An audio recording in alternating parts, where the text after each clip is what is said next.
back then. Outside of that, no. It's 35 years in the district, 32 years, something like that. And candidate Gomez, you've been here since 2009 now. Since '04, and then I was on the campaign trail in '07, '08, so I spent 300 days campaigning for Hillary and then for Obama. And although my apartment was here, I was traveling, and then back here since 08, 09. Thank you. Okay, our third question. Would you support investigations by State Attorney General into the Autry National Center's merger agreement and their implementation with regard to the Southwest Museum site building and collection? And would you support an AB bill requiring the reopening of the Southwest Museum as a fully functioning museum? And this time we'd like to start with candidate Gutierrez.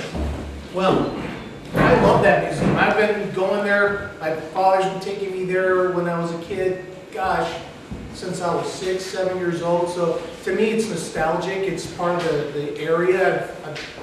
I love that place. Now it's not fancy. It's not a fancy place, but we need to keep it. It's part of the culture. It's part of the area. So I would say yes. I would support a bill, and I would look into the audit, see if there's any discrepancies. Of course, we know there's all kinds of discrepancies nowadays with the LA Coliseum or the Housing Authority or small cities skimming money off the top. So we have to make sure that there's transparency in the finances of every public institution that's owned in part by cities, counties, the state, or the federal government.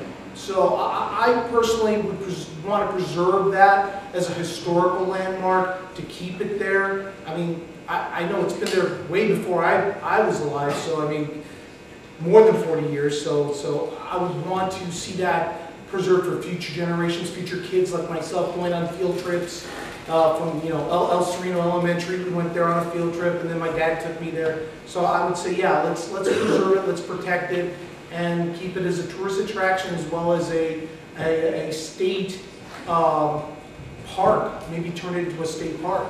So that way it's protected under the law of state parks, and create that as a haven for it.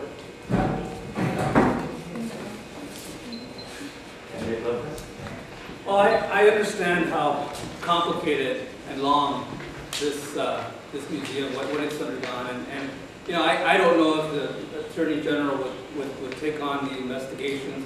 I certainly support looking closely at what's happened here, and transparency and so forth. Nor do I know if a state law is something that would really address the part of the matter here. But what I would support is efforts, local efforts, city task force, for instance, and I know there's talk about doing this, to look at how we can get this historic treasure, this really remarkable historic resource here in the heart of our district, back functioning and available to the residents of the district. I fully support that, and I think that we need to also look at however we can bring the resources, the attention necessary to get this historic treasure back into the community.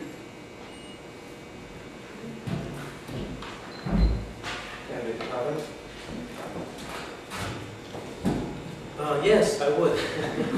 That's a real simple question. Yes, I would. I think that we need to investigate what's happening with Southwest Museum, in particular what happens to the collection before it gets dispersed anywhere else. It's the only collection that happens to be of vital importance to the museum. It's why the museum is established. It's why we put a station there. It's why we have this in the community. We had an agreement with Autry. Autry was supposed to take the collection, preserve the museum, fix the roof, do these things, and bring everything back. Now, we don't know where the collection is going to be at. We don't know where they're going to do with this, the building. The roof is fixed. Let's get this thing back together, and let's make sure that we can do something. Now, if there was something that was incorrect, they told us that they were going to take care of the museum. They did not do that. They took everything out of the museum, and under the pretext of fixing the roof. The building needed to be fixed. They didn't. They did that. They've done some work on that, but we need the collection back, and we need the museum reopened. It's simple as that.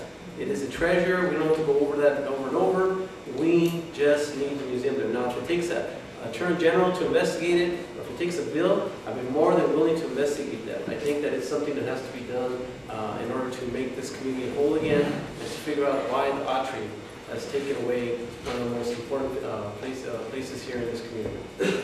Here, here. Can I go next? I support an investigation of the Attorney General until the merger agreement. I also fully support the reopening of the museum as a fully functioning museum for not only for Northeast Los Angeles, but for the entire city of Los Angeles, for the country.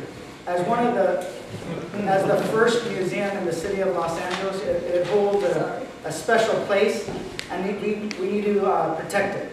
So I'm in full support of any actions that are necessary, including a lawsuit, an investigation of the merger agreement, even also even passing legislation to require that reopening. We did invest in this museum. We put a stop there. We need to make sure that we live up to the commitment that we made by investing those resources. So I'm in full support of making it a premier destination in the city of Los Angeles as a fully functioning museum. Thank you. Our next question is on a blue card. It came from the floor. And one of our stakeholders would like to know, what are your points of view regarding Proposition 13, especially regarding separating residential property considerations versus business commercial property considerations? And Candidate Lopez, we'll start with you this time. I fully support relooking at not the residential side of property. We have gone over the last 40 years from relying on commercial and industrial properties from 60% and 40% on residential property and taxes to essentially the inverse of that. And so we need to look at that. And by commercial, I really mean industrial. When I talk about commercial, I'm not talking about an owner that has a duplex or 4 units. That would be a significant burden because they're essentially homeowners. But in terms of industrial property that so often is shielded from reevaluations year after year after year, I mean, they almost never get reassessed. And that's fundamentally unfair. We need the resources to fully fund our state, and we should absolutely be looking at the commercial side of property. Thank you. Candidate Chavez, please. This is a hot topic issue. Everybody always asks about this Prop 13, and I think that we need to make sure, for one thing, that, yes, I was up here in Mount Washington at a meeting not too long ago with some homeowners who basically told me that if it wasn't for Prop 13, they wouldn't be able to live in their houses up here because they bought their house since 1965, and the 1965, and of course, if it wasn't for Prop 13, property taxes continue to increase. You shouldn't be able to stay in the house. And that's true. For many people who have bought and purchased and invested in their home way back and have already bought it off, we couldn't have Prop 13 revisited because it was an intent. I think it was very clear that the intent for Prop 13 was for property owners, for homeowners. I think that looking at the commercial area, as Luis has indicated, might be a possibility to look at, but with very fine-tooth combing, because of a couple things. We do have some people that are family members that own property, commercial property, and they end up having a business, and then they kind of move it over. There are other companies and corporations that shield it, and those are the kinds of folks that we're going to take a look at. Commercial property that basically is shielded from any kind of change because it really has been changed hands, but because of the way that it's been changed, it doesn't appear to be on the rolls, and therefore it still continues to be on lower property tax. So yes, we need to do that, especially if the people are doing that kind of shifty or move, those kinds of moves. But as far as homeowner property taxes, I'm in full support. I'm not touching Prop 13. Leave it alone for homeowners, and somewhat looking at the issue of commercial property at this point. Thank you. And Candidate Gomez? When I was at UCLA, I actually wrote a paper on Proposition 13 and a lot of the circumstances leading up to the passage of Proposition 13 in 1978. And one of it was really plain that it was that the skyrocketing property taxes on seniors was causing a lot of them to lose their homes. So this was a backlash to protect against that and to make sure that the property taxes kept lower and were kept under control. Now, I am in full, complete agreement with that to keep Proposition 13 for homeowners, small homeowners, and at the same time making sure that large corporations that own multiple properties under different names pay their fair share in property taxes. Most of you are paying a heavier burden on your property taxes than the corporate side, because they actually have an ability to sell a property, without triggering the 50% mark of change of hands, change of ownership, and that prevents them from actually paying higher taxes. It's a little loophole that costs the state millions and millions of dollars and puts the burden on all of us. So we need to kind of take a hard look at that.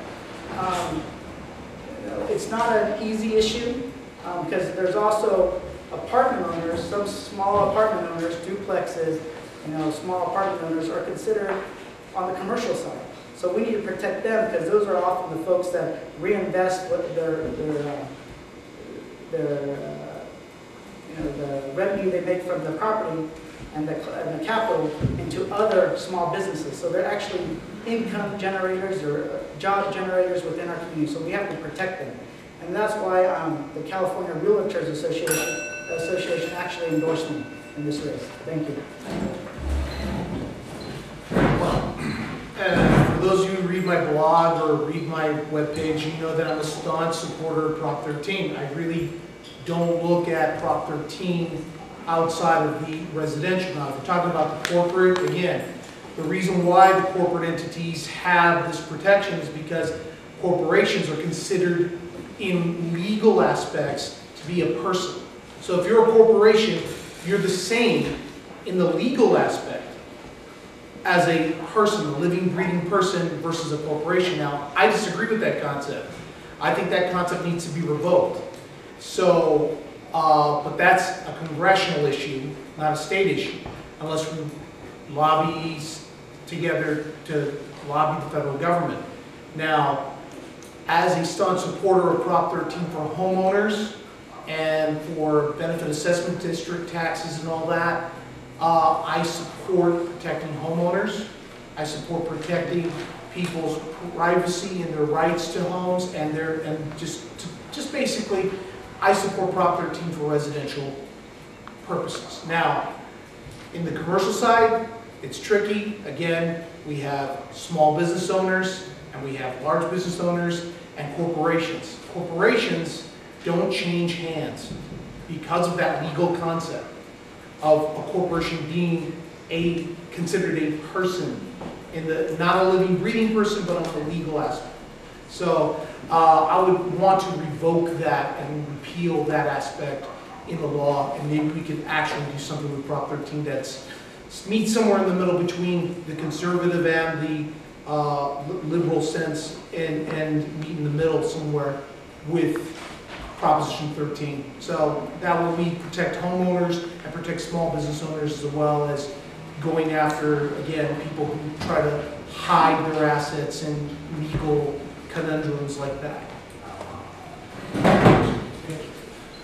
Okay, our next question, we're going to start with candidate Chavez this time. What is the level of funding you have received from developers? I haven't. Most of my money has come from community folks, people that live in the district. It's very limited. I don't have any. The only PAC money I got was from the Mexican American Bar Association, which they have a political action committee, and they have endorsed me. And I think they only gave me very little amount of money. I don't think they were maxed out. I've had a very small amount of maxed out checks.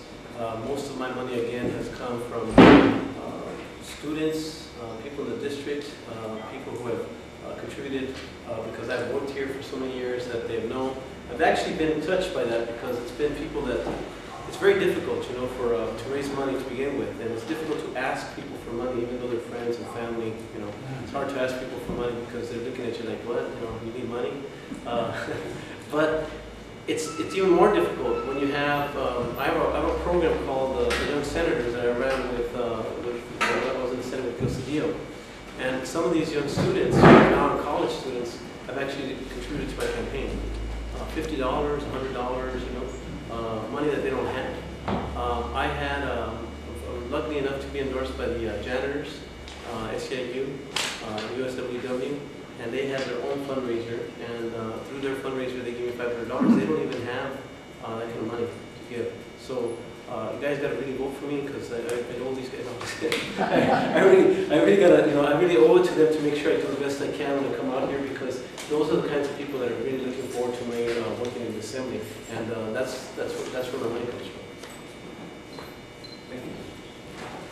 Any comments? Yeah, I have not received any money from developers.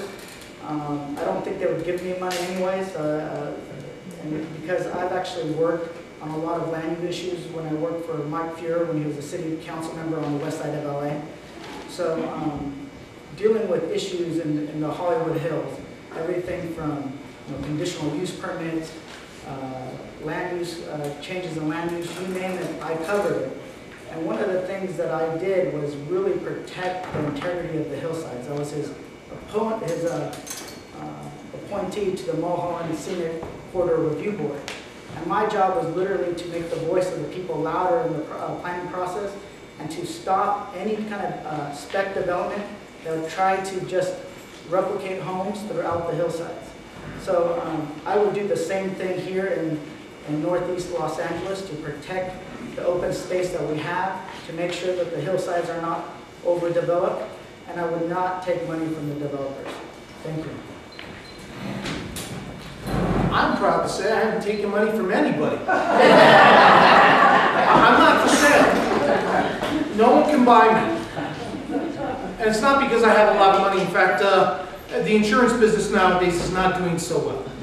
So I'm very proud to say that I don't take PAC money, and I took a pledge not to take PAC money from anyone. When you take PAC money of any kind, and there's some PACs that are good, honest PACs that you believe that their intentions are good, like the Sierra Club. But if you take PAC money from a group, all they want is a favor back in Sacramento. So I think in Sacramento, where cash is king and politicians are bought and paid for, I'll be the only one standing there saying, you know what? I'm not for sale, and my vote's not for sale. The people of the district tell me how to vote, and how to pick an issue, and how to fight for an issue. And of course, I'll crusade issues that I believe that are just and founded within a sense of social justice. I think that there's many different aspects of Sacramento that we need to change, and one of them is the concept that politicians need to have political action committee money to buy yard cards and banners and clutter up your mailbox with all kinds of flyers that end up in the trash and filling up landfills. So